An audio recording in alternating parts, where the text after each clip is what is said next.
again with my prediction of emerging scenario in a time to come, and this is a time to talk about Israel and Gaza ceasefire. 20-point programs made by Donald Trump and his team is partially accepted by Israel and Hamas, and most likely tomorrow is Monday on 13th of October 2025, all hostages from Gaza will get released, and Israel will also release all Palestinian prisoners who are serving their life sentence and the people who had been detained during the war. This so far is agreed and most likely to take place in next 48 hours. Tomorrow, at the most, day after tomorrow. And Donald Trump is right now planning to go to Egypt along with a lot of foreign dignitaries to have, that is the signs of agreement there.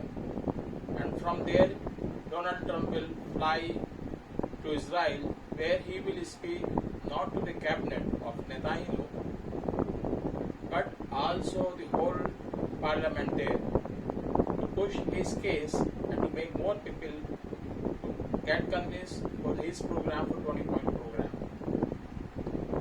Now the million-dollar question is whether this ceasefire will hold. So far the record is it had many times ceasefire, but again, after some time, Netanyahu has crossed the line and the ceasefire was broken and the war started again. And that is the fear Gaza and the Gaza people have right now on that. Whether Netanyahu and the hardcore rightist people in his cabinet will continue to hold the peace, or they will again go for the war after hostage release. I have two versions of that. First is, it is very difficult from the management point of view. It is very difficult because all actors who were right now working for the genocide for Gaza population are still there. They are in a power. They are still holding their army. Their army is not going far away. They are very close by. Yes, they have retreated a bit, but they are very close by there, a few kilometers away. They may be looking for any opportunity to continue with the genocide and drive Palestinians out and genocide there, whoever left there. This is the opportunity there. If you look back, Netanyahu record previously, all kind of ceasefire peace plan had been failed because he jumped the line. So the same thing you can say for the Gaza, for Hamas.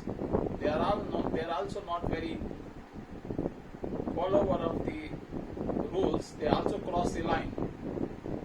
And from this way, my option, what I will say, only thing will deter this ceasefire to break into the war is the new version of Donald Trump, where multinational force or international security forces will replace Hamas in Gaza one by one, which also having a country like Turkey, Egypt, Jordan, UAE, Qatar, and many.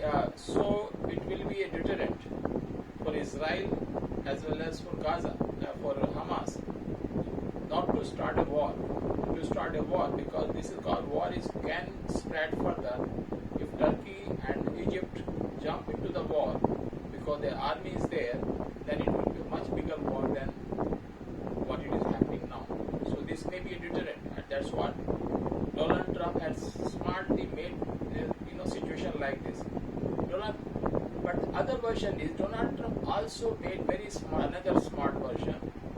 This Gaza will be governed by international board committee, which also hold Tony Blair, who was part of the earlier Middle East war, and the Palestinians work as a technical team under him, under that board, and to work to provide the regular services like education, water, electricity, and so many things. thinks on that. Now this is again the creation of Donald Trump, which I will say very smart, because there is a prophecy here. If you go back long in 1982, when Netanyahu, the current Prime Minister of Israel, was an ambassador to US, one of the person, he was Rabbi Shinom, who predicted to him that one day he will become Prime Minister, and he became Prime Minister. He also predicted that he will be the last Prime Minister of Israel. We can't say, and he will